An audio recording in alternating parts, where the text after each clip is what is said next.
Endi esa bizlar FBS modeli haqida so'z yuritamiz va bu yerda o'zingizlar barcha uyingizda bo'ladimi, omborxonangizda bo'ladimi, tushgan buyurtmalarni to'playsizlar va bizlarni aynan muayyan bir nuqtalarimizga yuborasizlar. Ya'ni bu yerda aynan ortib yuborish nuqtalariga va eng asosiy savol sotuvchilarda meni mahsulotimni xarid qilishadimi, yo'qmi? Qaysi omillar bunga ta'sir etishadi degan savol bor. Bu yerda eng asosiy omillar keltirilgan, ta'sir etuvchi omillar va bu yerda albatta mahsulotni bizlar to'g'ri unga tegishli bo'lgan varaqalarni to'ldirish, uni to'g'ri tarzda, munosib tarzda to'ldirish juda ham muhim narsa va bu yerda barcha sotuvchilar sizni mahsulotingizni osonlikcha topishlari uchun va yana bir muhim ko'rsatkich bu albatta xaridorimiz uchun ma'qul keladigan hamyonbop narx va uchinchisi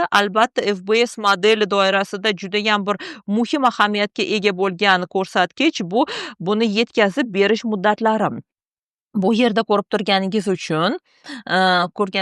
turganingizdek sizlar juda ham yaxshi bir muddatlarni, ya'ni mahsulotingizni o'sha kuniyoq yoki ertasiga yetkazib bersanglar 3-5 kun mobaynida yetkazib beruvchi boshqa sotuvchilarga qaraganda sizlar qo'lingizga bir yaxshi ustunlikni kiritgan bo'lasiz va albatta sizlar ko'proq buyurtmalarni olasizlar. Nimagaki xaridorlarni odatda kutgisi kelmaydi. Qanday qilib bizlar o'zimizning omborxonamizni shunaqa faoliyatini moslatib sozlashimiz kerakki, bu bizlarga yanada ko'proq buyurtmani olishga imkoniyat beradi. Birinchisi bu albatta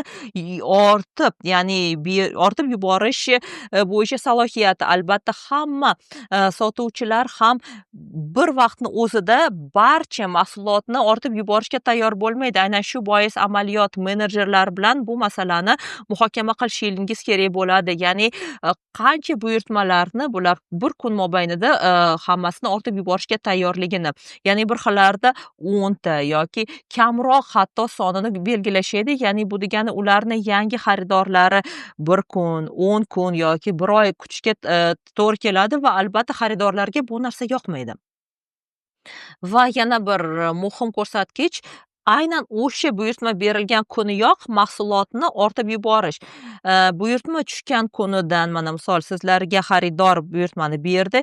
Ertagayoq siz mahsulotni buyurtma berish nuqtasiga yetkazgan bo'lsanglar, albatta ehtimol oshadi. Mana shu mahsulotni xarid qilishga, ya'ni iPhone bo'ladimi, sovun bo'ladimi yoki tish cho'chkasi bo'ladimi, dolzarb, to'g'rimi? Ha, dolzarb hamma albatta o'zini xarid qilgan mahsulotini tez kunda qo'lga kiritmoqchi bo'ladi va yana bir muhim narsa bu albatta dam olish kunlari. Bir xillarida bu albatta belgilangan dam olish kunlari yoki sizni tashkilotingiz qandaydir bir korporativ tadbirga boradimi yoki oilangiz bilan bir qandaydir bir dam olish kuniga chiqmoqchi bo'lsangizlar, albatta bu narsani sozlamalarda ham ko'rsatishingiz kerak. Mana hozir bizlarni sahifamizni ko'ryapsizlar. Bu yerda aynan eng ko'p, ya'ni maksimal ravishdagi ortib yuborish hajmini ko'rsatib berishingiz kerak bo'ladi va ortib yuborish nuqtalarini ham ko'rsatib berishingiz kerak bo'ladi va bu yerda aynan sizlar katta hajmdagi yuklar bilan ishlasangiz bularni ham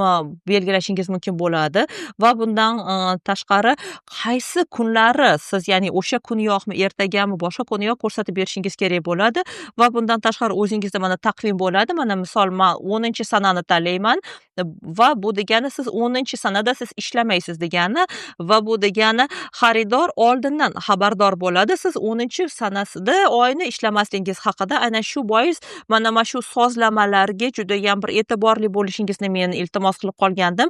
Chunki bu aynan sizni xaridorlaringiz bilan munosabatingizga jiddiy ta'sir etadi. Bizlarda bir nechta ko'rsatkichlarimiz bor, ya'ni mana shu ortib yuborish nuqtasida, ya'ni birinchisi ikkinchisi bu buyurtmalarni berish nuqtasi, ya'ni bu yerda o'zingizga eng yaqin nuqtani tanlab olishingiz mumkin bo'ladi va logistika xarajatlaringizni kamaytirasizlar va bundan tashqari siz katta hajmli yuklarni ortib yubormoqchi bo'lsangiz, bu albatta ayni paytda bizlarda faqat saralash markazi orqali amalga oshirilishi mumkin va bu yerda sizlarga mana shu saralash markazi munosib bo'lsa, lekin sizlarda katta hajmdagi yuklar bo'lmasa, baribir ham undan foydalanaverishingiz mumkin bo'ladi va bundan tashqari bizlarda aynan market Yandex.Go'da endi sizlarning asosiy ishingiz bu buyurtmalar bilan ishlash bo'lsa, buni imkon qadar soddalashtirishga harakat qildik. Aynan shu bois bizlarning sahifamizda juda ham soddalashtirilgan. Ya'ni ayni paytda buyurtmalarni holatini ko'rishingiz mumkin bo'ladi. Ikkinchisi, qachongacha, ya'ni qaysi sanagacha men mana shu mahsulotlarni to'plashim mumkin bo'ladi, buyurtmalarni. Ikkinchisi, bu xaridor bilan bog'liq, yana bir bizlarni xaridorimiz bilan bog'liq chat sahifasini ko'ryapsiz. Ya'ni qandaydir bir maxsus xususiyati bo'lsa mahsulotingizni, siz bevosita murojaat qilishingiz mumkin bo'ladi xaridorga va yana bir muhim tugma bu albatta mana shu ortib yuborish, ya'ni bu yerda mana shu ortib yuborishga tayyor degan nuqtaga tugmaga bossangiz, bu degani sizlar mahsulotni ortib yuborishga tayyorsiz degan ma'noni anglatadi va yana bir muhim narsa, kabinetdagi bir sahifa, ya'ni o'zingizni buyurtmangizni ko'ryapsiz. Ya'ni bu yerda sanalari ham bor va bu yerda tamg'a bor. Har bir bizlarni buyurtmamizga bizlar tamg'ani yopishtiramiz. Ya'ni mana shu shakli sizlarga ma'qul bo'lmasa, bu yerda bir nechta variant bor. Ularni tanlab olishingiz mumkin bo'ladi va bundan tashqari har qaysi buyurtmangizni maqomi va unga tegishli bo'lgan batafsil ma'lumotlarni ko'rishingiz mumkin. Bu juda ham qulay va bu yerda ko'rib turganingizdek mana ortib yuborish deganda sizlarda bir nechta buyurtmalarni to'pladingiz va bu yerda tamg'alarni yuklab olishni ko'rishingiz mumkin bo'ladi va ularni siz yuklab olib mana shu buyurtmaga yopishtirishingiz mumkin bo'ladi va bundan tashqari ko'rib turganingizdek mana shu dalolatnomani ham ko'rishingiz mumkin bo'ladi. Mazkur dalolatnoma siz barcha mana shu kerak bo'lgan ma'lumotlar paydo bo'lganda siz mana shu dalolatnoma to'planadi va bu tuzilgandan keyin siz uni bemalol yuklab olishingiz mumkin bo'ladi va boshqa hujjatlar bilan birgalikda siz buni yuborishingiz mumkin bo'ladi. Bunga albatta muhr kerak bo'ladi. Muayyan bir shakllar uchun muhr talab etilmaydi. Buni sizlar ma'lumotnomada ko'rishingiz mumkin bo'ladi. Men hamma narsani juda ham o'ta batafsil sizlarga tushuntirib berishga harakat qilyapman. Ya'ni har qaysi bosqichda siz mana o'zingizni buyurtmangizni yo'lini kuzatib borishingiz mumkin bo'ladi shaffof tarzda.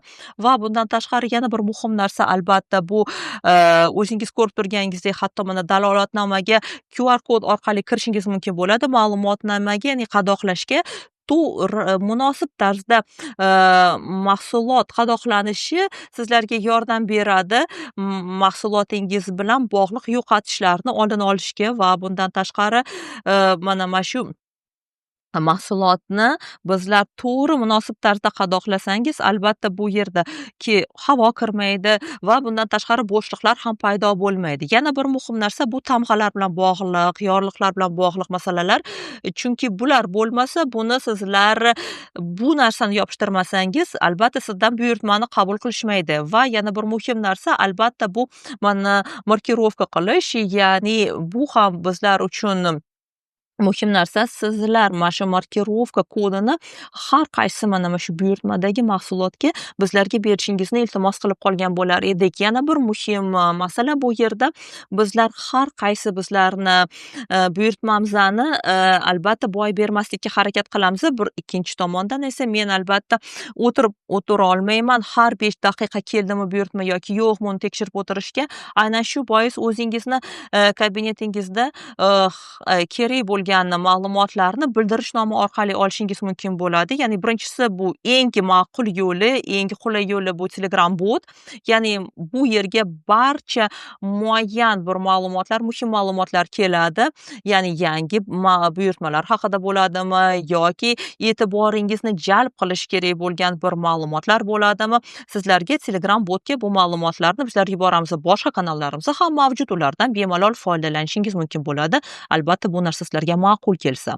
Va endi xaridorlar bizlardan so'raydi, mana bizlarni mahsulotimiz yo'qolgan bo'lsa yoki qandaydir bir nuqsonlari bo'lsa, albatta bunday vaziyatlar bo'ladi. Bizlar harakat qilamiz albatta bu narsani bartaraf etishga, lekin imkon qadar degandek, ya'ni bu yerda har qaysi buyurtma bo'yicha sizlar o'zingizni shikoyatnomalaringizni berishingiz mumkin bo'ladi va shikoyatnomani mavzusini tanlab, bu yerda sizlar hammasini rasmiylashtirishingiz mumkin bo'ladi va bizlar marketplace sifatida aynan muayyan belgilangan muddat ichida sizlarga javob qaytarishni, shikoyatingizga albatta o'z mas'uliyatni o'zimizga olamiz va bundan tashqari bizlarda alohida bir sahifamiz bor. Ya'ni qaytarib berishni qatdan olishni va bu bilan bog'liq batafsil ma'lumotlar ham bu yerda keltirilgan. Bizlar shaffof tarzda sizlarga ma'lumotlarni berishga harakat qilyapmiz va bu yerda hozir ekranda e'tiboringizga havola etilyapti. Mana shu QR kodni ochilish va qanday qilib ochish va barcha mana shu ortib yuborish nuqtasidan qanday qilib olishni ko'rsatyapti. Ya'ni siz telefon orqali mana shu QR kodni ko'rsatasiz va aynan mana shu saralash markazi bo'ladimi, buyurtmalarni berish nuqtasi bo'ladimi, sizlarga nimani to'plab berishni, ya'ni qaysi qaytarilgan mahsulotlarni u odam tez tushunib beradi. Siz mana shu juda ham bir muhim narsani tushunib olishingiz kerak bo'ladi. 5 kunni ichida, ya'ni bizlar saqlaymiz yoki buyurtma bekor qilinsa, bizlarda bu saqlanadi va 6-kunidan boshlab bizlar sizlardan qo'shimcha undiramiz to'lovni mana shu mahsulotni saqlab turish uchun. Aynan shu bois bizlarni xabarnoma, bildirishnomalarimizni kuzatib yuborishni men sizlardan so'rab qolgan bo'lardim. Yana bir muhim narsa bu albatta sifat indeksi. Bu nima degani o'zi? Bu degani bu ko'rsatkich va bu ko'rsatkich siz o'zingizni buyurtmalaringizni qaysi sifat bilan ortib yuboryapsizlar. Ya'ni siz tomonidan qandaydir bir bekor qilishlar bo'lyaptimi yoki qandaydir boshqa nuqsonlar, muammolar yuz beryaptimi? Hamma narsa muammosiz kechsa, bu degani siz yashil hududda, ya'ni bu degani bu yaxshi ko'rsatkich. Hozir ayni paytda hech qanday buni ta'siri yo'q, lekin kelajakda sizlarga qanday qo'shimcha to'lovlarni bizlar yo buyurtma kechiksa yoki buyurtma bekor qilinsa, qanday qo'shimcha to'lovlarni bizlar undirishimiz haqida ma'lumot beramiz. Ya'ni bizlar mana shu Yandex.Go bizlarni xizmatimizda ham xaridorlar, ham sotuvchilar uchun juda ham qulay bo'lishni bizlar xohlab qolar edik. Aynan shu bois bizlar bunday ko'rsatkichlarni kuzatamiz. Ayni paytda sizlardan hech nima talab etilmaydi, lekin juda ham qisqa vaqt orada sizlarga ko'rsatamiz. Mana shu sifat indeksi ko'rsatkichini shaxsiy kabinetingizda ko'rishingiz mumkin bo'ladi va keyin bizlar mana shu qo'shimcha to'lovlarni sizdan undirishni boshlaganimizda bu haqida gapiramiz. Lekin ayni paytda bu narsa kuchga kirmagan, shu bois hech qanday hayajonlarga o'rin yo'q, xavotirlarga o'rin yo'q. Katta rahmat va barcha savolingizga javob berishga tayyor.